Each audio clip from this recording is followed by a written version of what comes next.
কথা বলবে রাম নারায়ণ রাম নারায়ণ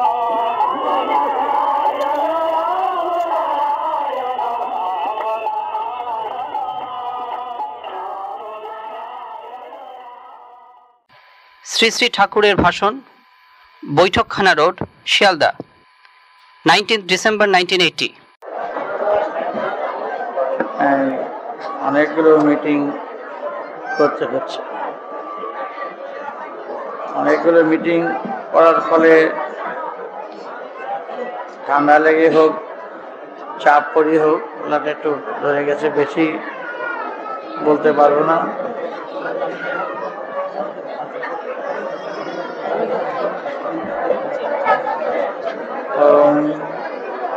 বেদো ভারতাবরবিশাসং বেদ মন্ত্র দরধীরধীরভরবিশাসং যক্ষাবরম বেদ মন্ত্র দরধীশাসং যক্ষাবরম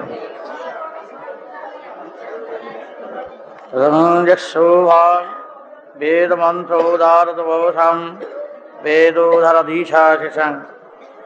আস্তে আস্তে গলাটা ধরে গেছে, আমরা দাঁড়িয়ে বলতাম। হোক, কয়েকটি কথা একটু মান দিয়ে আসুন, একটি কথা বলবে না। আমাদের এই ভারতবর্ষে, পৃথিবীর কথা বাদ দিলাম, যে শাস্ত্র আছে, যেটা ধর্মশাস্ত্র, যার উপর নির্ভর করে বেদ বেদান্ত উপনিষদ শাস্ত্রাদি তৈরি হয়েছে, সেটা হচ্ছে প্রকৃতির বেদ। এই প্রকৃতি থেকেই বেদ সৃষ্টি। এই আদি বেদ সৃষ্টি হলো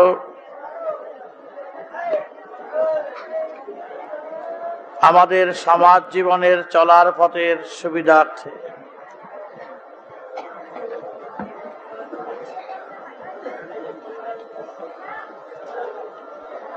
আমাদের বা আমরা যেসব দেব দেবতাদের পূজা করছি, যাদের শিরোমণি করে রাখছি, এই দেব দেবতাদের বছর কয়েক হাজার বছর এই ভারতবর্ষে।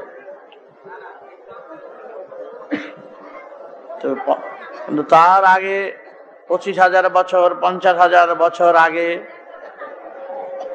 এই ভারতবর্ষে আমাদের পূর্বপুরুষরা যারা ছিলেন, তাদের এই দেবতা তাদের ছিল না। যেই দেবতাদের নাম আমরা জানি, যাদের পূজা করি, আরাধনা করি, বিগ্রহ রূপে মঠ মন্দিরে রাখি, তখন এই দেবতারা আসেননি। তখন কোন দেবতা কারা ছিলেন যাদের তারা পুজো করতেন? এই চন্দ্র সূর্য গ্রহ নক্ষত্র তখনও ছিল, কিন্তু তখনও ধর্ম ছিল। তখনকার ধর্ম ছিল এই ধরনের নয়, এরকম পূজা পার্বণ, যাগ যজ্ঞ, 12 মাসে 12 পর্ব, এইরকম ধরনের ছিল না। তাদের ধর্ম ছিল কর্মের ভিতর দিয়ে। কর্মই ছিল তখন তাদের ধর্ম। তারা জানতো না মৃত্যুর পর কোথায় যাবে, তা নিয়ে তারা কখনো মাথা ঘামাতো না। মৃত্যুর পর আছে কি নেই তাই জানতো না। এখনকার সময় যেইভাবে শ্রাদ্ধাদি পিণ্ডি যেভাবে দিচ্ছে, মনে হয় যেন তারা নিজেরাও জানে, আর যারা জানিয়েছেন তারাও যেন জেনে গেছেন যে মৃত্যুর পরে আত্মার কি অবস্থা হয়। কিন্তু আজও অজানাতি রয়েছে, আজও জানতে পারেনি। কিন্তু শাস্ত্র বাক্য হিসাবে যেটা ব্যবহার করছেন যে মৃত্যুর পর আমাদের গতি হওয়া দরকার, মুক্তি হওয়া দরকার, সেই মুক্তির চিন্তাতে অনেকে অনেক রকম অনেক কিছু করছেন, সবটাই কল্পনা ভিত্তিক। এই কল্পনার উপরে নির্ভর করে আজ আমাদের কাজকর্ম চলছে। কিন্তু যুগে যুগে বা সর্বক্ষণে দেবতারা আসছেন, এটা আমরা শুনছি শাস্ত্রে, গ্রন্থে, জনস্ব। কিন্তু তারা কি করছেন সমাজের বুকে? তারা যা করতে চেয়েছেন, তাদের আদর্শ, যে আদর্শে তারা সমাজকে গড়াবেন, সেই আদর্শ আমরা গ্রহণ করতে পারছি না। তাদের আদর্শ থেকে দূরে থেকে, সরে থেকে আমরা তাদের অন্যভাবে পুজো করছি, অন্যভাবে আরাধনা করছি। কিন্তু 50,000 বছর আগে যেই বেদ, সেই বেদ আজও রয়েছে। 50,000 বছরের রক্ত আজ আমরা বহন করছি, লক্ষ বছর আগের রক্ত বহন করছি। তখনও সমাজে তারা বসবাস করত, তাদেরও স্বামী স্ত্রী পুত্র সবই ছিল, ঘর বাড়ি ছিল, ছিল সবই। কিন্তু আজও ঘর বাড়িও আছে, সবই আছে, নাই শুধু ধর্ম। ধর্ম নাই। ধর্মেও থাকলে এই রকম সমাজের ব্যবস্থা থাকতো না। যাও পদ বিষাবার আত্মভা শিশি সিংহা বেদ মন্ত্র যদি সত্যিকারের ধর্ম থাকতো, আজকের সমাজে এইরকম মারামারি, কাটাকাটি, হানাহানি, দলাদলি, সাম্প্রদায়িকতা, এইরকম ঝগড়া বিবাদ আর এইরকম অভাব অভিযোগ, এইরকম ভাবে অসুরের প্রভাব সমাজে থাকতো না। আজকের সমাজের দুরবস্থা দেখে, দুর্দিন দেখে সত্যি দুঃখ হয়, ব্যথা হয় মনে। এই কি সমাজ ব্যবস্থা? এই কি ধর্মের সারা? এইরকম সারা তো হওয়া উচিত ছিল না। এটা তো আদি ধর্মে বলে না, বেদের ধর্মে বলে না, শাস্ত্রে তো এই কথা বলে না যে তোমরা ভিক্ষুক হয়ে যাও, তোমরা অনাহারে থাকো, অনাশ্রয়ে থাকো, জাতিগত নীতিগত বিবাদ বিচ্ছেদে থাকো।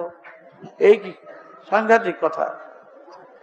এই দুর্মূল্য বাজার, বাল বাচ্চাদেরকেও শিক্ষা দীক্ষার ব্যবস্থা করতে পারছে না, কোনো দিক থেকে কোনো সুরাহা নাই, সুব্যবস্থা নাই, অনাচারে ভরে গেছে, নিষ্ঠার অভাব। এটা তো ধর্মের অঙ্গ নয়। কয়েক হাজার বছর আগেও এই সমাজের মুখে যেইভাবে ধর্মের ধারায় সমাজ চালিত হতো, তখন ছিল অবারিত দ্বার, দরজা খুলে, ঘর খুলে সব ফেলে রেখে দিয়ে তারা চাষবাস করতে যেত, ঘরের জিনিস সরত না। চোর বা ডাকাত বা হানাহানি, মারামারি শব্দে ব্যবহার ছিল, ব্যবহারিক জীবনে ব্যবহারের ছিল না। আজ এরকম কেন হলো বলো? ধর্ম তো অবাস্তব হতে পারে না, ধর্ম তো কল্পনা হতে পারে না। ধর্ম হচ্ছে সত্য, ধর্ম হচ্ছে বিজ্ঞান, ধর্ম হচ্ছে যুক্তি, ধর্ম হচ্ছে গণিত। সেখানে আজকের এই ধর্ম গণিত ছাড়া হয়ে গেছে, প্রকৃতির নিয়ম ছাড়া হয়ে গেছে, কল্পনা ভিত্তিক হয়ে গেছে। ধর্মকে কেন্দ্র করে বেশিরভাগ ব্যবসায় বুদ্ধিতে এনেছে। এটা তো সত্যিকারের ধর্ম নয়। কোন শাস্ত্রে, গীতা, ভাগবত গীতা কোন রকম কোন দিক থেকে কোন অবস্থায় এই কথা বলেনি তোমরা ধর্মে থেকে অভাব অভিযোগ বাড়াও, অধর্মে থেকে হানাহানি মারামারি করো, এই কথা তো বলেনি। তবে শাস্ত্রকে যদি কেন্দ্র করে চলতে হয়, আজও শাস্ত্রে দোহাই দিয়ে অনেক মহানরা, অনেক অবতার, অনেক সাধক, অনেক মঠ মন্দির, অনেকেই তার ভক্তদের শিষ্যদের এই কথা জানাচ্ছেন শাস্ত্রে দোহাই দিয়ে, শাস্ত্রের নামে। কিন্তু সত্যিকারের শাস্ত্রের দোহাই দিয়ে যদি চলতো, তবে দেশের এই দুরবস্থা হতো না। আমার এইটুকুনি বক্তব্য যে এই মাটিতে শ্রী গৌরাঙ্গদেব এসেছিলেন, এই মাটিতে তিনি জাতি ধর্ম নির্বিশেষে সবাইকে এক করবার ব্যবস্থা করেছিলেন। তার জন্য তার উপরে চরম নির্যাতন, লাঞ্ছনা, গঞ্জনা তিনি তো পেয়েছিলেন, তার ভক্তেরও রেহাই পায়নি। শেষ অবধি তার শেষ উদ্দেশ্য পূরণ করতে দিলেন না।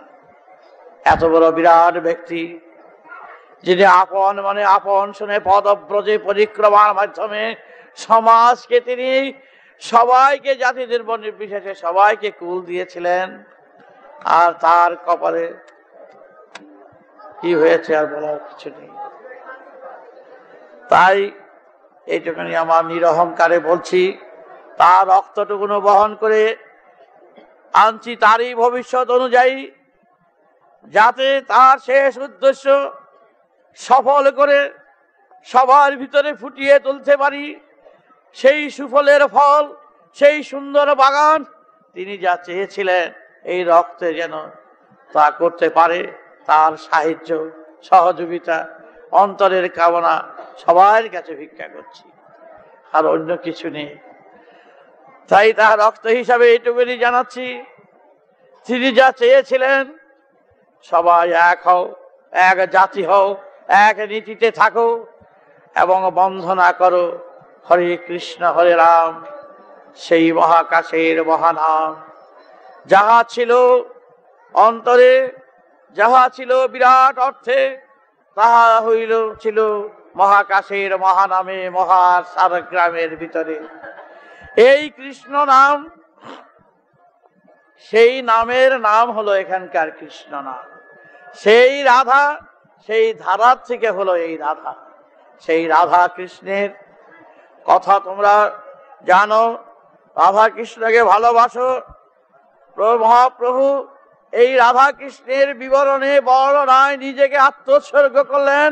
সেই 16 নাম 32 অক্ষরের সেই ধারায়, সেই ধারাপাথার ধারায় ধরায় অনন্ত বিশ্বের সুরে 2 হাত 2 বাহু হাত তুলে আকাশ পানে তাকিয়ে বললেন, কে সবাইকে জানালেন তোমরা হরে কৃষ্ণ হরে রাম বলো। এইভাবে নিজেকে উৎসর্গ করলেন ত্যাগের মাধ্যমে। তোমরা শুনেছ, জেনেছ, শ্রী গৌরাঙ্গ মহাপ্রভু তিনি লুকিয়ে বার হয়ে গেছেন পূর্ণিমা দিন, মাকে না বলে, বিষ্ণুপ্রিয়াকে না বলে। এটা ঠিক না। তিনি ওইভাবে লুকিয়ে যাওয়ার মানুষ ব্যক্তি তিনি নন। তিনি একদিকে যেমন কঠিন এবং নিঠুর হিসাবে ছিলেন কঠিন, আর একদিকে ছিলেন কোমল মাখনের চেয়ে নরম। তাই তিনি যখন বার হবেন, তিনি বিষ্ণুপ্রিয়াকে লুকিয়ে যাননি। শচী দেবী তার মাতা, এই শচী দেবী প্রভুকে বললেন, যিনি মাই, এটা আমরা মাতুলালয়ের কথা বলছি, গৌরের মা আর আমার মা এক বাপের ঘরে, তাই মাতুলালয়ের কথা শোনো। এতদিন নবদ্বীপের কথা শুনেছ, এবার মাতুলালয়ের রক্তের কথা শোনো। ভক্তের কথা অনেকদিন শুনেছ, এবার রক্তের কথা শোনো।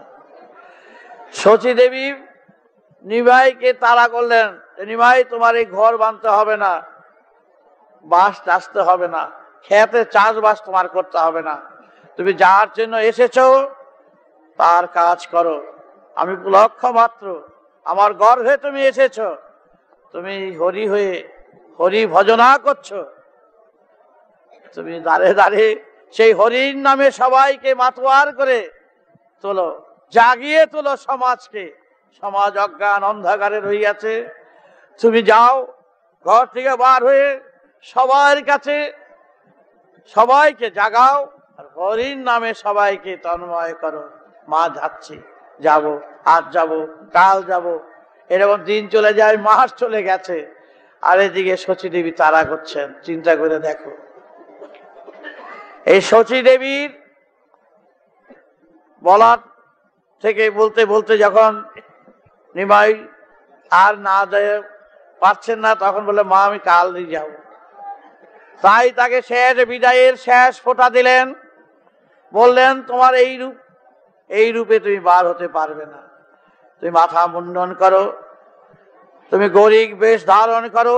তোমার জন্য মাথা মুন্ডন নয়, তোমার জন্য গৌরিক বসন নয়, তুমি ত্যাগী হয়ে জন্ম নিয়েছো, তুমি হরি হয়ে জন্ম নিয়েছো, তোমার জন্য কিচ্ছুর প্রয়োজনীয়তা নাই। প্রয়োজন আছে, তোমার রূপে অনেকে ভুলে যেতে পারে, তোমার কাজের অনেক বিঘ্ন হতে পারে। তাই তার রূপের পরিবর্তন করলেন, মার আদেশ পালন করে শিরোধার্য করে সাথে সাথে বিষ্ণু বললেন প্রভু তুমি আমার স্বামী শুধু নয়, তো সেই কাজই আজ তোমার আসল কাজ, সেই কাজ হলেই আমরা সার্থক মনে করব। চিন্তা করে দেখো, বিপরীত হয়ে গেল। তাই তাদের কথা শুনে মহাপ্রভু গেলেন বার হয়ে, সেই তাড়াতাড়ি বলে দিলাম, সেই হরির নাম নিয়ে বার হয়ে গেলেন, আর কিচ্ছু নয়। তাই দাঁড়ে দাঁড়ে নাম যাচ্ছে গৌর নিত্যানন্দ, পথে ঘাটে নাম যাচ্ছে গৌর নিত্যানন্দ, মার খেয়ে নাম যাচ্ছে গৌর নিত্যানন্দ, ধনী কাঙ্গাল পাচ্ছে না রে গৌর। তবে আবার তারপরে শচী দেবী বিছানা নিলেন, বিষ্ণুপ্রিয়ে একই অবস্থা।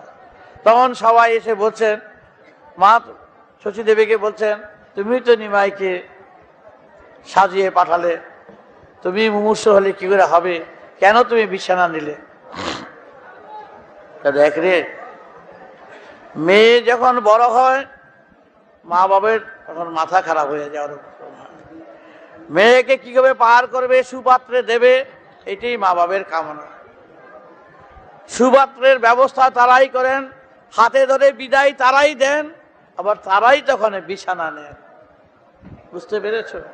আমার এই অবস্থা, আমার সুপত্রকে সেইভাবে পাত্রস্থ করেছি জনগণের কাছে জনসেবায়, আবার আমি বিছানা নিয়েছি, নিমাই ছাড়া আমি থাকতে পারছি না। তাই তার রক্ত বহন করে আসছি, এটা আমার অহংকার নয়, এটা আমার প্রাণের কথা।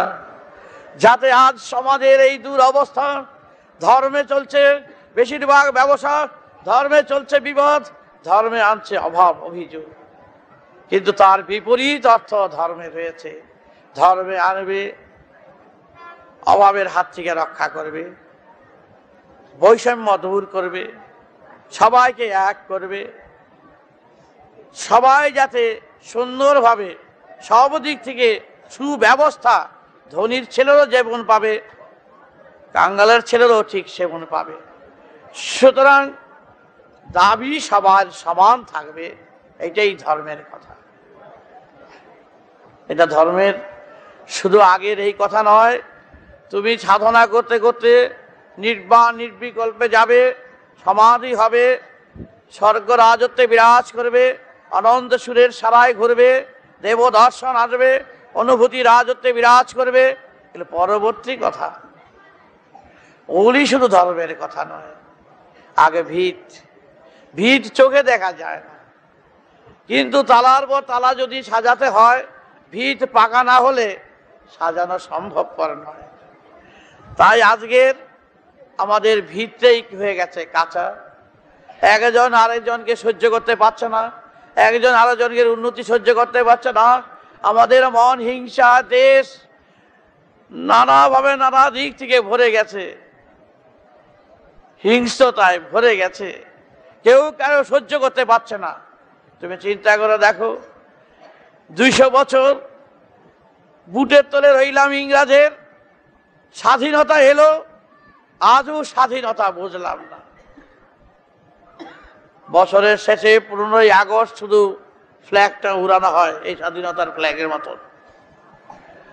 তখন যখন মনে মনে চিন্তা করতে হয় আমরা স্বাধীন হয়েছি, স্বাধীনতার হয়েছি পরের থেকে দুর্দশার উপর দুর্দশা, আশায় আশায় নিরাশার মাঝে আমরা হতাশ হয়ে পড়েছি, দুঃখে জ্বলে যাচ্ছি। যাও ছিল 3 পয়সা সের দুধ আমরা খেয়েছি, ঢাকা বিক্রমপুর আমাদের বাড়ি। 3 পয়সা সের দুধ, 3 টাকা মন, 3.5 টাকা মন, 3.25 টাকা মন চাল, আর মোটা চাল আরো 1 টাকা 1.5 টাকা 2 টাকা মন। কেউ ভাবতে পারবে? আর সেই স্থলে হয়েছে 3 টাকা সের দুধ কেজি হয়ে গেছে, আমি সের বলি, আর 3 টাকা সের চাল। এই হলো সমাজের ব্যবস্থা। তাহলে বলতে পারো তখন ছিল 33 কোটি লোক, এখন তার ডবল হয়ে গেছে বলতে পারো। আবার সেইভাবে অনাবাদি জমি চাষে বাসে আবার অনেক বেড়েছেও।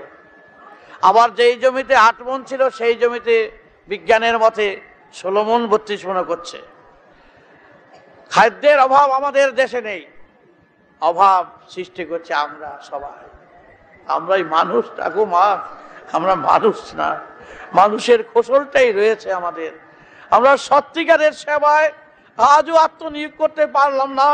যশে মানে মানুষকে বিভ্রান্ত করছে, যশে মানে সবাইকে আজ শেষ করে দিচ্ছে। মানুষ মনুষ্যত্ব হারিয়ে গেছে। তাই আমি চাই যে কদিন এই রক্ত বহন করছি, এই রক্তের মর্যাদা রক্ষা করবার জন্য এই 5 বছর বয়স থেকে দীক্ষা দেওয়া শুরু করেছি। দীক্ষা দেওয়া আমার গুরুগিরি প্রসার বাড়াবার জন্য নয়, আমি অবতার ভগবান সাজবার জন্য নয়। এই শিশু বয়স থেকে, এই 5 বছর বয়স থেকে পূর্ব বাংলায় বালক ঠাকুর বলেই বলতো, যেহেতু বালক ছিলাম। বালক আমার নাম নয়, বালক ঠাকুর বালক ব্রহ্মচারী আমার নাম নয়। বাবার দেওয়া, যেমন খোকা বলে, এই লোকে তখন তাকে বাবা জীবিত থাকলে 60 বছর ছেলেকে খোকাই বলবে, সেইভাবে বালক বালক বলতো। কত নির্যাতন, রক্ত তার মহাপ্রভু রক্ত বলেই কত নির্যাতন, লাঞ্ছনা, গঞ্জনা, ঘরে সাপ ছেড়ে দিয়ে মারবার চেষ্টা করেছে, নৌকা ফুটু করে পদ্মা নদীতে ভাসিয়ে দিয়েছিল। নানাভাবে নানা নির্যাতনের পরে আসলো যখন বয়সের পাড়া দিতে আরম্ভ করলাম, মেয়েলোকের কেস, ডাকাতির কেস, ছিনতাইয়ের কেস, জমি মারার কেস, একটার পর একটা আমাকে নানা দল থেকে, নানা সম্প্রদায় থেকে আমাকে বিব্রত করে তোলার ব্যবস্থা করেছিল। আমি তরি ভাসিয়ে দিয়েছি। এই বিশ্বের এই বিরাট ঝড়ের মাঝে আমি তরি ভাসিয়ে দিয়েছি। ঝড়ের বিরুদ্ধে লড়াই করে আমি এগিয়ে চলছি অনন্ত বিশ্বের সুরের সারার পথে। তাই কত ঝড় ঝাপটা আজও আসছে, রেহাই পাচ্ছি না। তার রক্ত বলেই এই নির্যাতনের ধারা আজও বয়ে চলছে। কারণ আমি শয়তানদের সাথে হাত মিলাই নাই, গুরুগিরির ব্যবসার সাথে হাত মিলাই নাই। আমি যাগ যজ্ঞ কারো করি না, শান্তি সস্থান কারো করি না। আমি শনি রাহুর তাড়াবার জন্য সস্থান যাগ যজ্ঞ আমি কারো করি না। কারো ওতে পয়সা রোজগারের ফন্দি ছাড়ার কিচ্ছু নাই। এটা বেদের কথা। বেদাবার দিবাসী সাবিধাবারা বেদো মন্ত্র ভারতী বিশিষ্টাম। সুতরাং বলেছে, ধর্মের দোহাই দিয়ে কেউ কেউ শনি খালাতে পারে না, কেউ কেউ রাহু সরাতে পারে না। এটা মনে রেখো। আমরা এখানে বিভ্রান্ত হয়ে পড়ছি। কেউ যদি বলে হাত দেখে যদি তোমাকে শনিতে ধরেছে, রাহুতে ধরেছে, বিভ্রান্ত হয়ে পড়ে, ভীতু হয়ে পড়ে। এ কখনো ছড়ে না, ছাড়ে না, এগুলো হয় না। তাই আমি এই হাজার হাজার 3 কোটি প্রায় সন্তান শিষ্য এইসব পছন্দ করি না, আমি করি না। আমি শিশু বয়স থেকে চাষবাস করছি। কেন করছি? ধর্মই হচ্ছে চাষবাস করা। প্রত্যেকে সেইভাবে সেই মতে যদি চলে, ধর্মের অঙ্গ, ধর্মের ধারা, জীবনের পথে সবাইকে টেনে নিচ্ছে অনন্ত বিশ্বের সুরের সারার পথে। তাই মহাপ্রভু যে গান গিয়েছিলেন, যে নাম দিয়েছিলেন, হরে কৃষ্ণ হরে রাম, 16 নাম 32 অক্ষর। কেন? যে হরি হরণ করে নিয়ে যাচ্ছে সেই কৃষ্ণ। কৃষ্ণ তখন জন্মই হয় নাই, এই কৃষ্ণের নাম ছিল তখন, বুঝো। কৃষ্ণ হচ্ছেন এই আকাশের বর্ণ হচ্ছে কৃষ্ণ বর্ণ, যার বর্ণ আছে বর্ণ নাই, যাকে খুঁজে পাওয়া যায় না, ওই যে কৃষ্ণ বর্ণ, তার নাম অনুযায়ী এখানে নাম রাখা হয় কৃষ্ণ। সেই কৃষ্ণের সাথে আবির্ভাব, কৃষ্ণের বর্ণনায় বিবরণে মহাশূন্য, শূন্যের শেষ নাই, সীমা নেই। কিন্তু দেখা গেল সেই কৃষ্ণের থেকেই, সেই আকাশের থেকে যেই ধারা, সেই ধারার থেকে হলো এই ধরার সৃষ্টি। ধরা হলো এই পৃথিবী, এই ধরিত্রী। তাহলে ধরার থেকে ধরাই হলো ধরিত্রী, এই ধরার ধারা পাতাই হলো অওয়া, এই ধারা পাতার সৃষ্টি হলো, ওই ধারাই হলো রাধা, ওই কৃষ্ণ, ওই ধারা। ধারাকে বারবার বললে রাধা হয়ে যায়। ওই রাধা কৃষ্ণের যুগল মূর্তি হিসাবে যেই চিন্তা যারা করছেন, সেই আকাশ, সেই হরিহরণ করে নিয়ে যাচ্ছেন সেই ধারায়, ধারাবাহিক ধারা অনুযায়ী। তাহলে সেই রাধা কৃষ্ণের বর্ণনায় বিবরণের যেই সাধনার কথা বলেছেন, সেটা হলো আজ্ঞাচক্র। হচ্ছে আজ্ঞাচক্র হচ্ছে প্রকৃতি পুরুষ, সহস্রার হচ্ছে শিব শক্তি অথবা প্রকৃতি পুরুষ। এই প্রকৃতি পুরুষের যোগাযোগ সূত্রে, সূত্র ধরে ধরে এই মূলাধার, মূল গ্রন্থ হচ্ছে গুহ্যদ্বারে, মূত্রদ্বারে হলো স্বাধিষ্ঠান, এই মণিপুরে হলো নাভির দ্বারে হলো মণিপুর, এখানে অনাহত, এখানে বিশুদ্ধ, এখানে আজ্ঞাচক্র, এখানে সহস্রা। তবে চিন্তা করে দেখো, তখনকার সময় এটাই ছিল সারেগামা বাধা নিশা। সারেগা রেগামা গামাপা বলে না, তাহলে এই যে সারেগামা বাধা নিশা, এই যে সুর সাধনার ধারা, কিভাবে সারাগ্রাম সাধনা করতে হবে তার পথঘাট তৈরি করলেন তখনকার সময় বেদজ্ঞরা।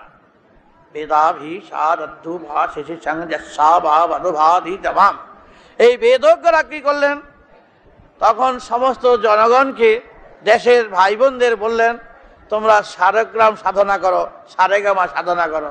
সারেগামা তখন শব্দ ছিল না।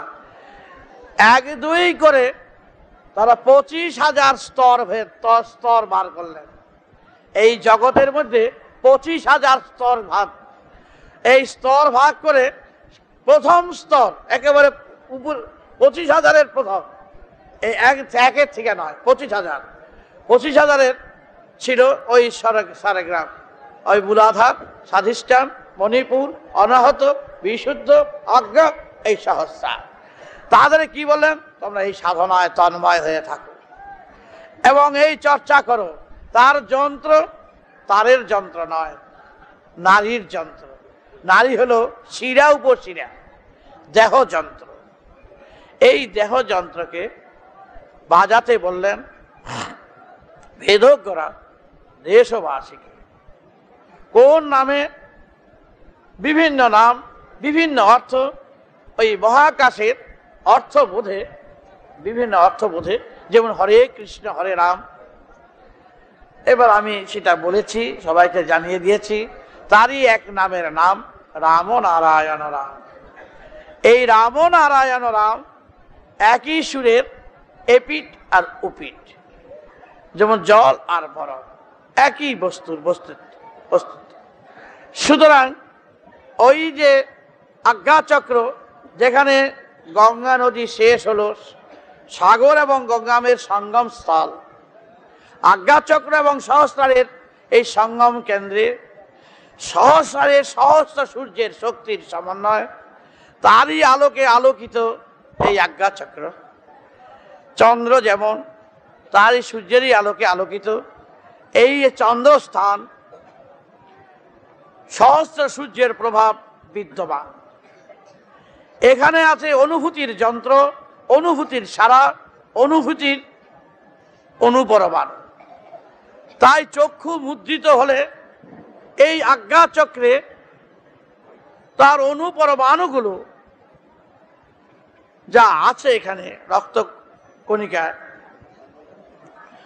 মন নিবিষ্ট সাথে সাথে এই জায়গাটা সুসু করে এবং আপন মনে আপন সুরে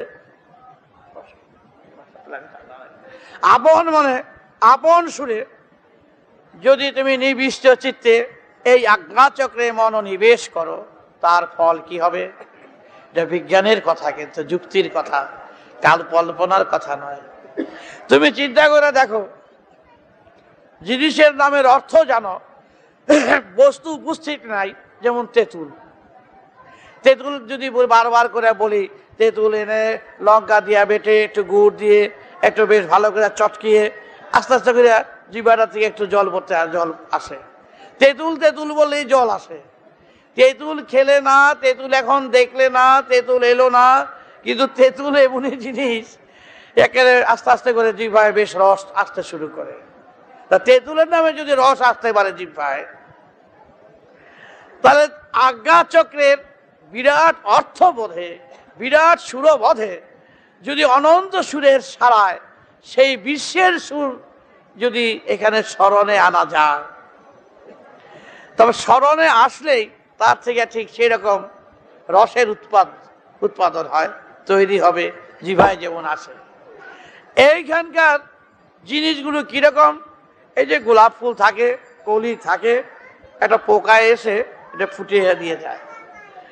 আস্তে আস্তে করে দেখো সেই কলি কোথা থেকে কিভাবে ফুটে।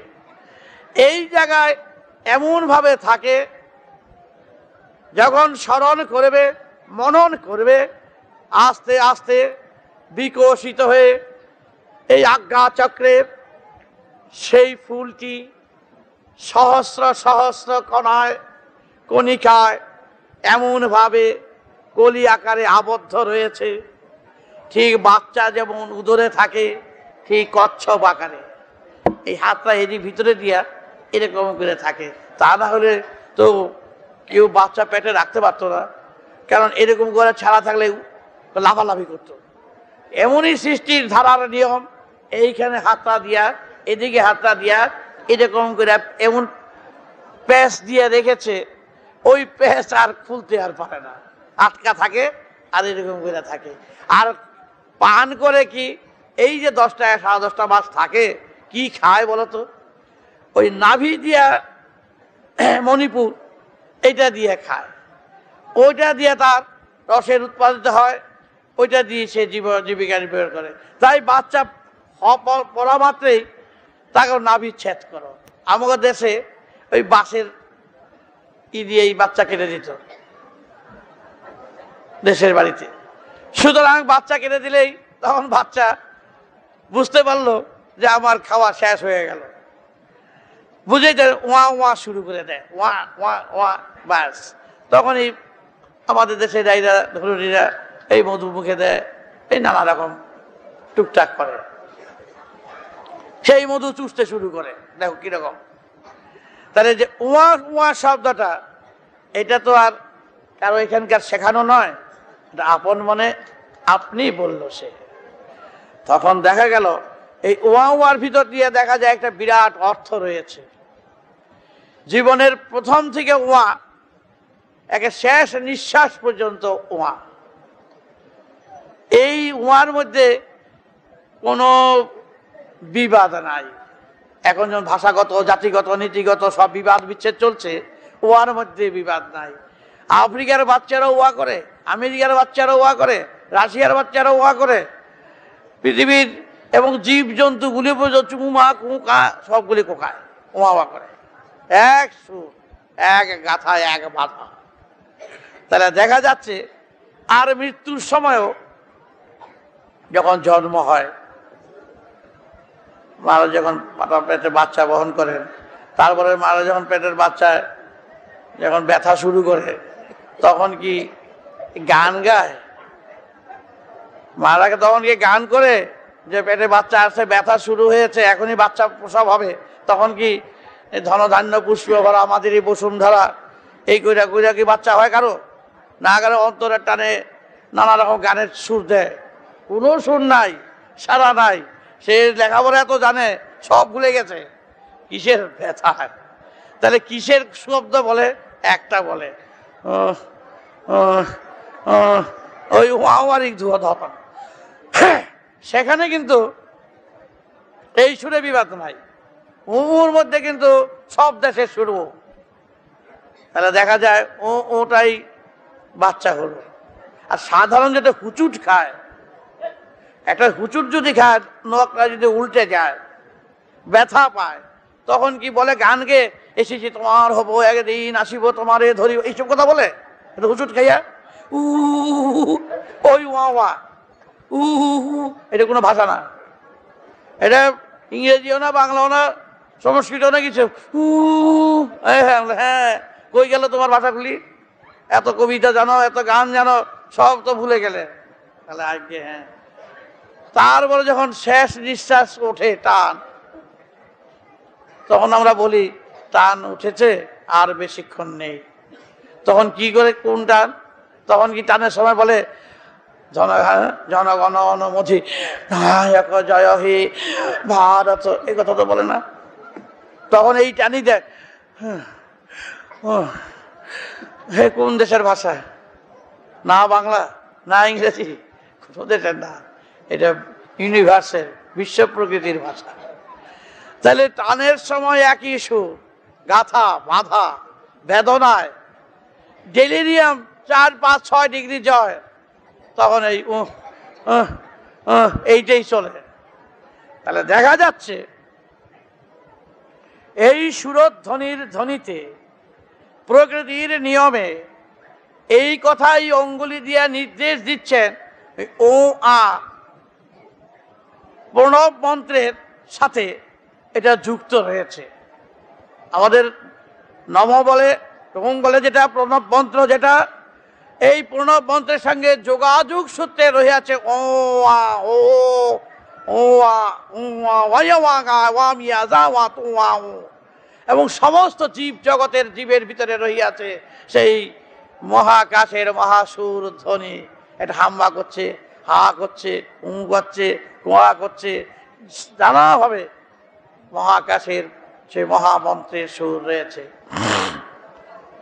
সুরজ্ঞরা তখন এই সুরকে আয়ত্ত করলেন, আয়ত্ত করে দেখলেন যে একটা বাচ্চা শিশু 3 মাস, 4 মাস, 6 মাস সর্ব অবস্থায় মানুষ যখনই চায়, পায়, যেতে চায়, বাচ্চাগুলো হ্যাঁ চিৎকার করে, ওয়া করে, তখন মায়েরা বুঝে বুঝে এখন নিশ্চয়ই ক্ষুধা পেয়েছে, এখন নিশ্চয়ই পেট ব্যথা শুরু হয়েছে, এখন নিশ্চয়ই কান ব্যথা শুরু হয়েছে, এই ধরে ধরে ধরে ধরে তারা বুঝে নেয়। ওই ওয়ার ডাকের সাথে সাথে ওয়ার এমনই সবাইকে কাছে টেনে নিয়ে আসে, এবং তার সাথে রইল কান্না। কান্নায় কি কোনো সুর আছে? চিৎকার করে কাঁদছে, কোনো পদ নাই। সেই কান্নায় দেখা যাচ্ছে ওয়ার সাথে যুক্ত রয়েছে, প্রণব মন্ত্রের সাথে যুক্ত রয়েছে।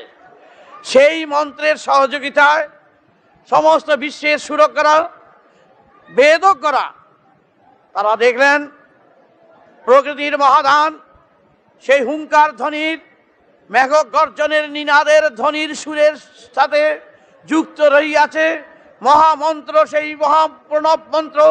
সেই প্রণব মন্ত্রের সুরধ্বনির ধ্বনি যদি আমরা আজ্ঞাচক্রে সহস্রারের ধারায় ধারায় ধরে ধরে যদি আমরা এগিয়ে চলি সেই সুরপথে, নিশ্চয়ই আমরা খুঁজে পাব সেই সুরের সারা, জানতে পারবো আমাদের অস্তিত্ব সম্পর্কে, কেন এসেছি, আমাদের জন্ম কেন, আমরা কোথায় যাব, কিসের জন্য আমাদের আশা। আজও যাহা হয়নি তার সমাধান। মানুষ আজ এই মুহূর্তে আছো, কাল তার পরের মুহূর্তে কি হবে জানা নাই যাদের। এই জীবনযাত্রা নির্বাহ করছি, এটা কত বড় দুঃখ, কত বড় ব্যথা। আজ চিন্তা করে দেখো, কারো বাবা নাই, কারো স্বামী নাই, কারো স্ত্রী নাই, কারো পুত্র নাই, নাই নাই নাই, যারা চলে গেছেন চিরকালের জন্য চলে গেছেন ঘর ছেড়ে দিয়ে, কিন্তু তারপরে আমরাও নাইয়ের পালা, আমরাও তারও নাটকে চলছি। সুতরাং এই জীবনযাত্রার পথে যেখানে কয়েক বছর আমরা থাকব, তার ভিতরে আমরা সেই পাথেও নিয়ে এগিয়ে যেতে চাই। কেন এসেছি, কোন কারণে এসেছি, কোথায় যাব। আমাদের শাস্ত্রে, আমাদের বেদে বিশদভাবে যাহা বলেছেন, তার বিজ্ঞানের অর্থে বলেছেন, যখন এসেছো, যখন যাবে জানো, তার সাধনায় থাকো রত। তুমি নিজের সুরের সাধনায় আজ্ঞা চক্রে থাকো, সহস্রারে থাকো। অগ্রিম কিছু মন্তব্য করতে যেও না, অগ্রিম কিছু মানতে যেও না। যাহা বাস্তব সুরের ভিতরে, বাস্তবের ধারাবাথায়, প্রকৃতির ইঙ্গিত যাহা আছে তাহা ধরে ধরে তুমি এগিয়ে চলো। তাই তোমরা পথিক যাত্রী, এগিয়ে যাওয়া। তাই হাজার হাজার বছর আগে তখনকার সময় বেদজ্ঞরা বিচক্ষণেরা আপন মনে মৃত্যুকে হাতে রেখে তারা জানে এই সব দেহ, এই দেহে শুধু প্রাণ আছে, বার হয়ে যাবে কয়েকদিন পরে। আমাদের গুছিয়ে নিতে হবে এই বাস্তব জীবনের কর্মের পথে সব কিছু সুশৃঙ্খলা রক্ষা করে আমরা বাজাবো আপন সুরে আপন মনে সেই আজ্ঞা চক্র সহস্রারের ধারা ধারায়। আমরা সেই সুরধ্বনির ধ্বনিতে ডুবে থেকে ডুবরি হয়ে আমরা মূল তত্ত্ব, অমূল্য তত্ত্বর সন্ধানে সন্ধানে এগিয়ে যাব সেই পথের পথিক হয়ে। হে যাত্রী, তোমরা সবাই শূন্য পথের পথিক। তোমরা এগিয়ে যাবে সেই ধাপে ধাপে চলতে হবে তারই ধারায়। সেই নামের নাম মহানাম দিয়ে গেলেন হরে কৃষ্ণ হরে রাম। গৌর হরি নিজে দান করলেন মুক্তির কামনায়, আত্মার হিসাবে তিনি বলেন নাই। মুক্ত জীব মুক্তির পথে মুক্ত সুর খুঁজে পাবে এই মহাকাশের সুরধ্বনি হতে। তাই তোমরা সেইভাবে সেই পথের সাধনায় এগিয়ে চলো। শ্রীকৃষ্ণ গীতায় বলেছেন মামেকং শরণং ব্রজ, মানে আমাকেই স্মরণ করো। এটা অহংকারের কথা নয়, সর্বধর্ম পরিত্যাগ করে। মানেটা কি? মানে হয়েছে কৃষ্ণ হচ্ছেন মহাকাশ, মহাকাশের কৃষ্ণ। এই কৃষ্ণর ভিতরে সেই সুর ফুটে গিয়েছিল। তিনি বলেন আমাকে স্মরণ করলে সব কিছু পাবে। সত্যি সেই দিকে তাকিয়ে তোমরা সেই নাম উচ্চারণ করে তারই স্মরণের পথে এগিয়ে চলো। আপনি তোমাদের ফুটে বার হবে সেই আজ্ঞা চক্রের ফুল। এমনি এমনি করে ফুটে যখন পূর্ণ বিকশিত হবে সহস্রারে, তখন বুঝবে কেন এসেছো। উপলব্ধি, আত্ম উপলব্ধি তখন সত্যিকারের হবে। এবং সেই বীজ প্রত্যেকের ভিতরে বিদ্যমান। এখানে ভাগ্য বা কপালের জন্য কারো আটকাবে না। যাদের জন্ম হয়েছে বেদ বলেছেন তারাই ভাগ্যবান, তাদেরই অধিকারে রহিয়াছে সেই মহান বীজ মহাসুরের গাথা। প্রত্যেকের হওয়ার জন্য জন্ম যাতে তোমাদের সার্থক হয়। কারণ তোমরা চিন্তা করে দেখো, এই উদরটা তোমরা আজও ভরতে পারলে না, কোনো এখানকার কামনা বাসনা পরিপূরণ করতে পারলে না, পারবে না, পারা যায় না। এটা হচ্ছে ফাঁকা বিরাট গহ্বর, যা ঢালবে সব বার হয়ে যাবে। কিন্তু এই কামনা বাসনার মাঝে থেকে শুধু এর মধ্যে আত্ম উৎসর্গ করে এর তৃপ্তার্থে যদি তুমি দিবারাত্র খুঁজে যাও, খুঁজতে খুঁজতে যাও, এই গহ্বরে ডুবে পড়ে তুমি বিস্মরণ হয়ে যাবে, বিভ্রান্ত হয়ে যাবে। তা বলে কি তোমরা করবে না? এদিকের কাজটাও করবে, ওদিকের কাজটাও করবে। দুইটি কাজ সমসুরে সমধাপে ধাপে এগিয়ে যাবে। ধারাপাতা ছাড়া ধরা যায় না, বাল্য শিক্ষা ছাড়া চলে না। তাই জীবনের বাল্য শিক্ষার ধারাপাতায় যাহা আছে 36টি অক্ষর, সেই অক্ষর আজও রয়েছে সমস্ত কবিতায়, ছন্দে, বন্দে, গীতে রহিয়াছে অগণিত গ্রন্থে সেই 36টি অক্ষর। ইংরেজি 26টা না 22টা অক্ষর, যার কি কথা যাই হোক, রহিয়াছে সেখানে। তবে চিন্তা করে দেখো, এইভাবেই সারাগ্রাম রহিয়া গেল এই আজ্ঞা চক্রে সহস্রারে। তোমরা দৈনন্দিন কর্তব্য কাজ সেরে প্রতি মুহূর্তে মনে করবে, মনে রাখবে যে আমরা সেবার জন্য এসেছি। এই জীবনের যাত্রার পথে, চলার পথে আত্মোৎসর্গ করে কর্মের ভিতর দিয়ে আমাদের কর্মের কাজ চালিয়ে যেতে হবে। আর অনন্ত বিশ্বের সুরের সারার সাথে যুক্ত হয়ে সেই সাধনায় থাকতে হবে।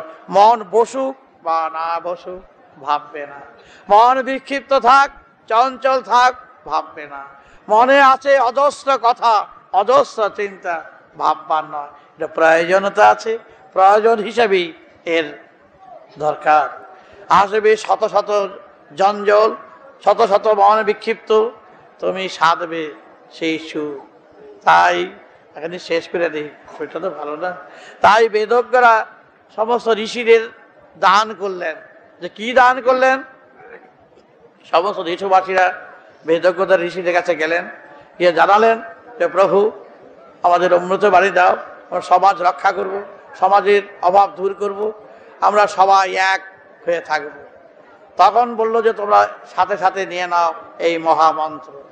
তখন কি বললেন? এই মহামন্ত্র দিলেন, এই মহামন্ত্র দিলেন, যাহা আমি কানে দেই সবাই এক করবার জন্য। সেই মহামন্ত্র দান করে বললেন কি মন্ত্র? তখন মহাকাশের মহাসারগ্রাম দাঁড়ে দাঁড়িয়ে এই অর্থ রহিয়াছে রাম নারায়ণ রাম। এই রাম নারায়ণ রামের বিরাট অর্থ, বিরাট অর্থ। তোমার 3 দিন 21 ঘন্টা বললেই অর্থ শেষ হবে না, তাই এত কথা বলা সম্ভবপর হবে না। একটা বটিকায় কত শত গাছগাছরার ওষুধ থাকে। এখন কবিরাজের অসুস্থ রুগীরে যদি সেই গাছগাছরার লিখে দেওয়া হয়, আর গাছগাছরা খুঁজতে গিয়ে যদি বটিকা বানাতে হয়, রুগী এসে দেখবা শ্মশানে চলে গেছে। তাই শত গাছ একত্র করে একটা বটিকা দেয়। রাম নারায়ণ রামের যে বটিকা, অর্থ করে করে যদি বোঝানো হয় তাহলে আর উপায় নাই। এর অর্থই হচ্ছে সমস্ত আকাশ মহাকাশ, বর্ণে বর্ণনায় আনা যায় না। তাই বর্ণবোধে যাহা আছে এই মহাকাশের বর্ণনায় রাম নারায়ণ রাম বললেন যে এই নামটি সদা সর্বদা আহারে বিহারে শয়নে শবনে করো। গাছ ছিটিয়ে দিলে, বীজ ছিটিয়ে দিলে, আমাদের দেশে এই অঘ্রাণ মাস আসছে, কলায় ছিটিয়ে দেয়, জলটা চলে যায়, কালে ইচ্ছে মতন কলাই গাছ হয়ে থাকে।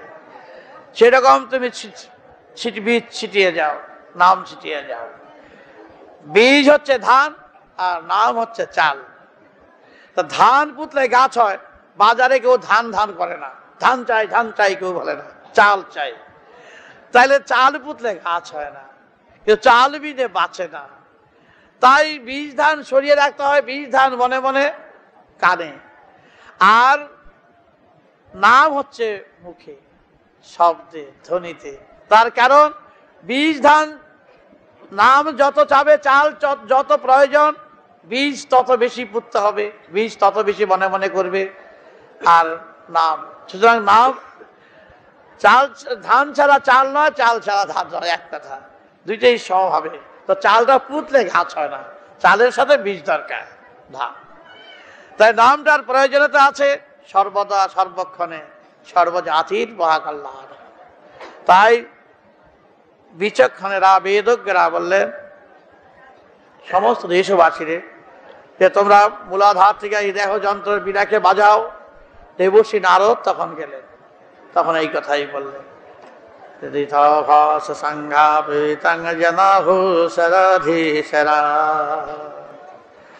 জনধীবরাহু পরমভিসঙ্গাতিরাধারান দাস সভিমান জনত ভরসরান বেদ মন্ত্র ধরাধীশ শরধা তম ভীম পরাধান জয় শরধম হে রাম নাম রাম নারায়ণ রাম। গলা ধরে গেছে। তম ভিপচর ধাং, বেদজ্ঞরা বলছেন দেশবাসীকে, তার জয় ভিপর ধাং শরধাং হে রাম নাম রাম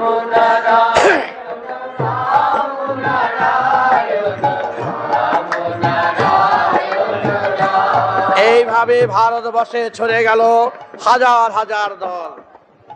এই তাদের বলতো দেশের সন্তান, যার জন্য আমি সন্তান দল সৃষ্টি করেছি। সন্তান দল রাজনীতির দল নয়, অনেকে মনে ভাবে রাজনীতির দল। সন্তান দল হচ্ছে দেশের সন্তান, বেদ প্রচারক। তাই দেশের সন্তানদের সমস্ত ভারতবর্ষে এক একটা দল করে করে লক্ষ লক্ষ দল চারিদিকে ছড়িয়ে দিলেন এই মহাকাশের মহাসারগ্রাম। রাম নারায়ণ রাম,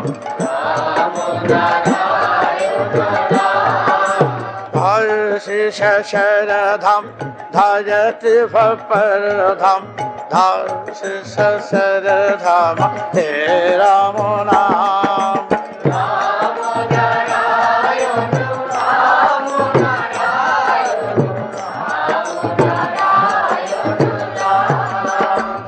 কি বলছে? হি সংঘাচর ধাম ধাম সহস্রধর ধাম হে রাম নাম।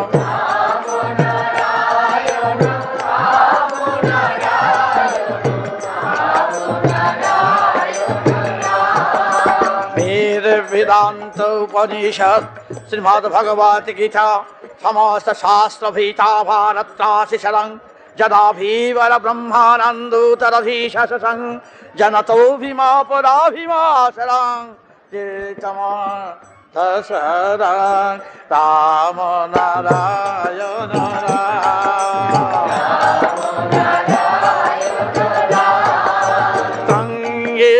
শরধাম জয় ভীপতরধাম ধাম শরধাম হে রাম রাম।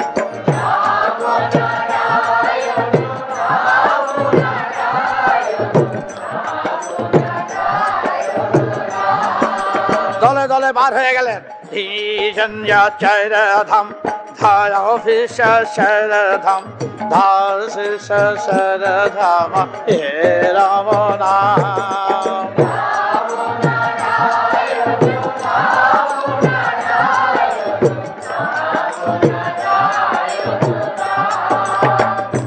দেশবাসীরা দাঁড়িয়ে চাঁদে দাঁড়িয়ে আছেন হাত জোর করে। কি তারা এই বেদের মাধ্যমে সংবাদ নিত, দেশকে মুক্ত করো, জনসেবা করো, অভাব এই রামনারায়ণ অর্থ, দেশকে সেবা করো, সমাজকে অভাবের হাত থেকে মুক্ত করো, অসুর বিতাড়িত করো, সমাজকে পবিত্র করো। সবাই এক মাটির সন্তান, মাটির আসন, এই জগৎটাই আশ্রম। তোমরা সেইভাবে সেই মতে একই রক্তের তোমরা সেই জনসেবায় একত্রে হয়ে নিজেরা পকেট ভারী না করে লেংটি পরে ত্যাগের মাধ্যমে সবার সেবায় নিযুক্ত হলেই তোমরা মুক্ত পাবে, মুক্তির সন্ধান খুঁজে পাবে। এই মহাকাশের মহানাম রাম নারায়ণ রাম।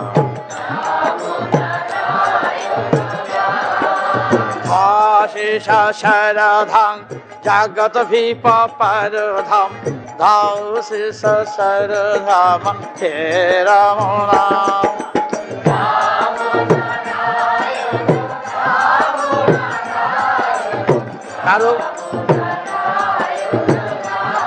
কারো কথায় বিভ্রান্ত হবে না, কারো কথায় বিচলিত হবে না। ধর্ম সত্য এক, হিন্দুর ধর্ম আলাদা নয়, মুসলমানের ধর্ম আলাদা নয়, খ্রিস্টানের ধর্ম আলাদা নয়। যারা আলাদা করে ধর্ম প্রতিষ্ঠা করেছেন তাদের ধর্ম যাজক বলা যায় না। ধর্ম হচ্ছে বিজ্ঞান, চন্দ্র সূর্যের মতন স্বচ্ছ। ধর্ম যেখানে বিভাগ, যেখানে বিচ্ছেদ, যেখানে দল, সেটা ধর্মের অঙ্গে পড়ে না। তাই আমাদের আজ দেশে হিন্দু ধর্ম, মুসলমান ধর্ম, এই দুই ধর্ম প্রতিষ্ঠার ফলে কি সিদ্ধত কষ্ট দেখতে পাচ্ছ। তাই ধর্ম বেদের কথায়, অনন্ত বিশ্বের সুরের কথায় ধর্ম হচ্ছে সর্বজাতির, শুধু মানুষের নয়, জীব জগতের, জীব জাতির সব নীতির একই নীতির ধারায় চলছে সেই ধর্ম। সেই বিজ্ঞানের ধর্মই হচ্ছে আদি বেদের ধর্ম। সেই বেদের ধর্মে অভাব থাকবে না, অনাহার থাকবে না। সবাই কৃষি, সবাই চাষি, সবাই শ্রমিক, সবাই হরিজন, সবাই মাটির সন্তান। কবির যে দরদ, ঝাড়ুদারও সেই একই দরদ। প্রত্যেকের সাথে প্রত্যেকের সম্বন্ধ আদি, বিবাহ আদি, সম্পর্কে গাথা রহিয়াছে এই সমাজের ব্যবস্থায়। সেখানে আজকের মতন বৈষম্য নাই, জাতিগত বিবাদ ছিল না।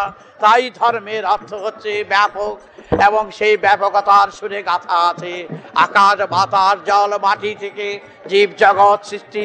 সেই ধারার অর্থ বোধে হচ্ছে মহাকাশের মহানাম সেই রাম নারায়ণ রাম, রাম নারায়ণ রাম।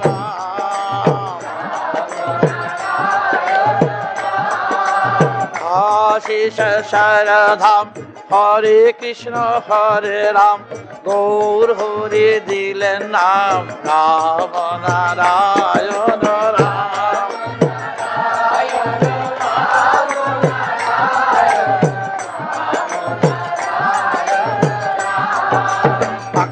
চক্রে সহস্রারে শিব শক্তি রাধা কৃষ্ণ প্রকৃতি পুরুষ আছে দাসরধা।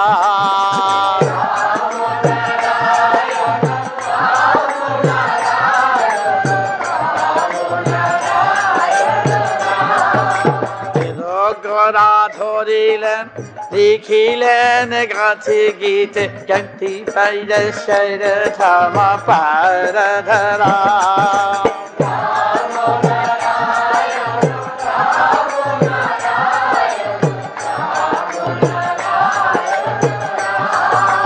লিখিলেন বেদকরা ইদম ব্রহ্মা যদা হি সরাধিতং জনাভাতিরাম দেশন্দাৎ পরম ব্রহ্মা জ্যোতি সৌভাবিম তম বক দিগতানা তয়নতৌনা জন্নিহনাধা চৈনে শরণা কৃষ্ণ শরণা ভাতু জয়া ক্রোধনা রাসনারাম।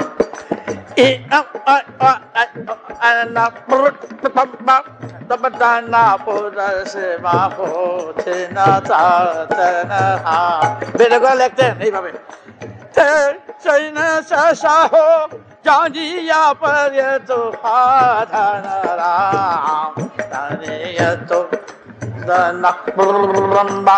দুগ্ধনা জরথি সাধু ধনা প্রতিহা দর্শন হেরা परिय पापरा हो शिशस्त्र हो शिव परम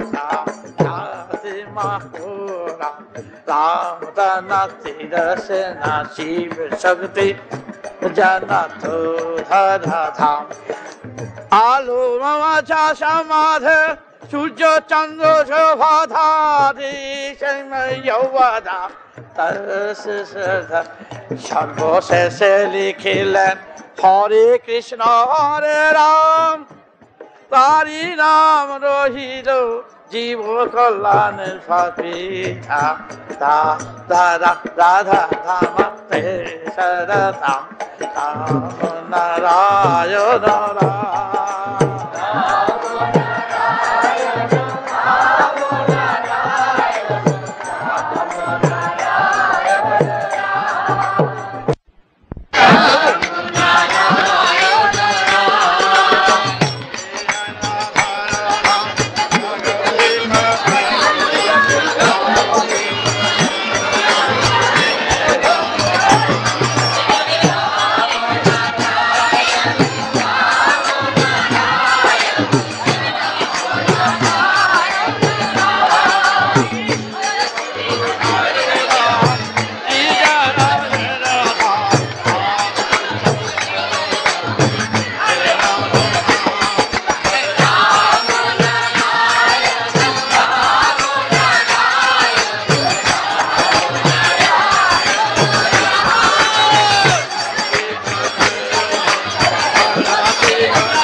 লাগে না।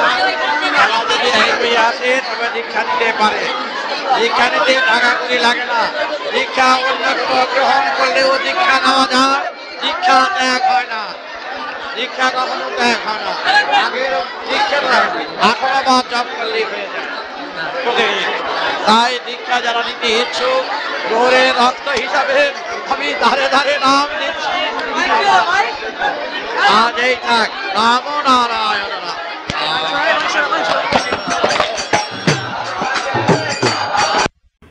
প্রিয় শ্রোতাবৃন্দ, আপনারা আপনাদের মতামত কমেন্ট করে জানাবেন এবং শেয়ার করে সবার মাঝে ঠাকুরের কথা ছড়িয়ে দেবেন এবং সাবস্ক্রাইব করে দেবেন যাতে পরবর্তী অধ্যায়গুলো আপনাদের কাছে সহজেই পৌঁছে যায়। রাম নারায়ণ রাম।